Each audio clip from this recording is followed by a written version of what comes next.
यह सती कथा है, इस सृष्टि की सबसे पहली अमर प्रेम कथा। यह कथा है एक पिता, एक पुत्री और उसके सुहाग की। यह कथा है प्रेम, त्याग, अभिमान और विषाद की, जहां नियति के हवाले से घटा कुछ ऐसा प्रसंग कि जिसने स्वयं देवादिदेव महादेव को भी प्रेम और वियोग की अग्नि में जलने पर विवश कर दिया। तो हुआ कुछ ऐसा कि राजा दक्ष थे सती के पिता और सती थी शिव की पत्नी। पर्वत कैलाश था शिव का पता, जहां धुन में वो रहते अपनी।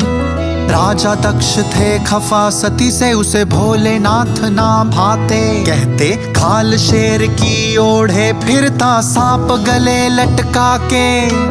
और भी तो थे देवता जग में, तून से ब्याह रचाती। महलों को ठोकर मार चली, तुझे बर्फ गुफा की भांति। तुझे बर्फ गुफा की भांति। माता सती जवाब में कहती हैं, आप मेरी चिंता ना करें, मैं सभी देवताओं का सम्मान करती हूं, मगर मेरे जीवन में महादेव का अतुलनीय स्थान है और शायद आपने उनका आकलन सही से नहीं किया, क्योंकि है देवों के वो देव प्रभु श्री महादेव कहलाते। तीनों लोक के ज्ञाता वो चोटी पर ध्यान लगाते। भोले भाले सरल बड़े पर महाकाल कहलाते। क्रोध कभी आ जाए तो फिर तांडव नाच रचाते। वो तांडव नाच रचाते। नमः शिव ओम शिवाय नमः नमः। ओम नमः शिव ओम शिवाय नमः नमः। महादेव के नाम पर पिता और पुत्री के स्वर कभी ना मिल पाए। समय बीतता गया और ये अलगाव बढ़ता गया।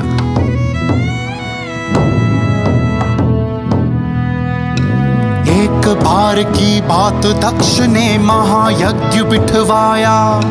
सभी देव आमंत्रित थे, शिव सती को ना बुलवाया। बात सती तक जब ये पहुंची, क्रोध उसे बड़ा आया। जा पहुंची शंभू के पास, जा मसला उनको बताया।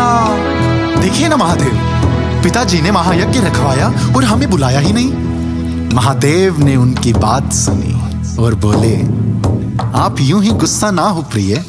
क्या है कि मुझे ना किसी यज्ञ में रुचि है, मैं इन बातों से ऊपर। युगन युगन से योगी हूँ मैं, योग में बैठा बेहतर।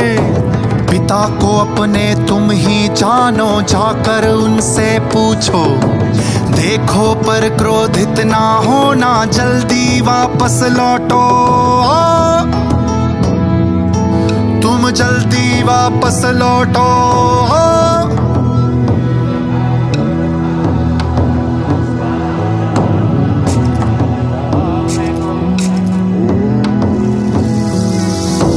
महायज्ञ में विघ्न डल गया, सती वहां जब पहुंची। पिता से झल्ला कर बोली, ये बात सहन ना होगी। न कोई यज्ञ जगत में है जो बिना शिव के पूर्ण हो जाए। मैं छोटी लाडली पुत्री, आप तो मुझे भी ना बुलवाए। राजा दक्ष ने इस लाछन का जवाब सतत स्नेहहीन भाषा में देते हुए कहा, यज्ञ के स्थल पर खड़ा हूं मैं, ना झूठ कहूंगा तुमसे। इस प्रश्न का उत्तर भी ना दूं, तुम्हें पीड़ा होगी सुन के।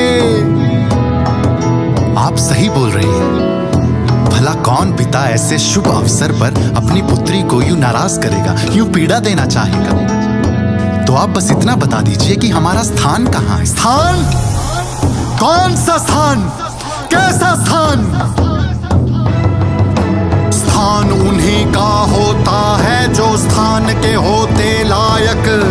लाख कही नायक, सुनी तुम पुत्री हो नालायक। पिता की गरिमा ना जानी, मैं क्यों तुम्हें पुत्री जानूं। अनपढ़ अशिष्ट संग रहती हो, मैं तुम्हें भी वैसा मानूं। यूं तो वहां सभी देवतागण उपस्थित थे, मगर बीच में कोई ना आया। सब मौन होकर सुनते रहे और राजा दक्ष बोले, है निर्धन निर्लज पाखंडी, जिसे महादेव तुम कहती। बस अपमान के बोल जो तुमने बोले वापस ना कभी होंगे। अभिमान लघु बड़े रिश्ते हैं, निभते ना तुमसे होंगे। पति की मान मर्यादा पर मैं न्योछावर हो जाऊं।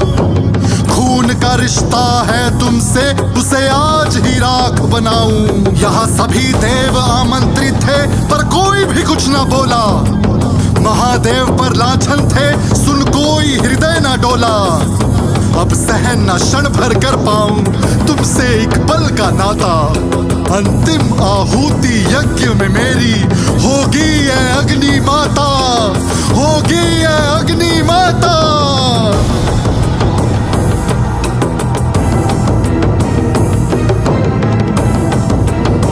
ये कहकर सती हवन कुंड में बैठ पावन अग्नि में अपना देह त्याग कर देती हैं।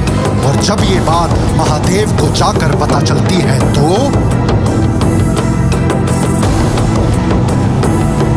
पर्वत और नदियां कांप उठी, योग महादेव का टूटा। शिव था जो ध्यान में बैठा था, ये शंकर था जो उठा तो उठकर क्षण भर में ही दक्ष की नगरी पहुंचा। आंखें लाल जटाएं फैली, त्रिशूल हवा में ऊंचा। लाशों का अंबार लगा, हुई राख दक्ष की सेना। अंत में दक्ष का धड़ काटा हुआ, चुकता बदला लेना। अभिमान की नियति मौत बनी, था खून हवा में उछला।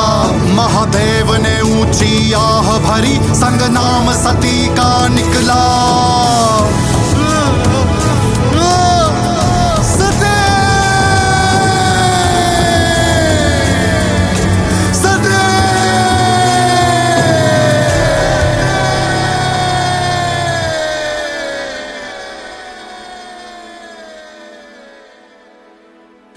भला किसने सोचा था कि शिव और सती की प्रेम कथा में कुछ ऐसा भी होगा।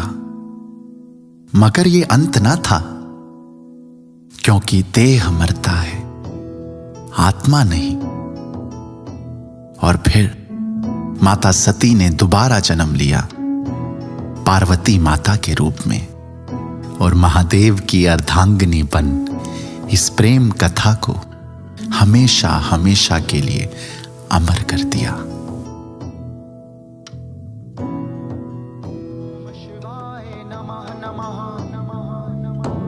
ओम नमः शिव ओम शिवाय नमः नमः।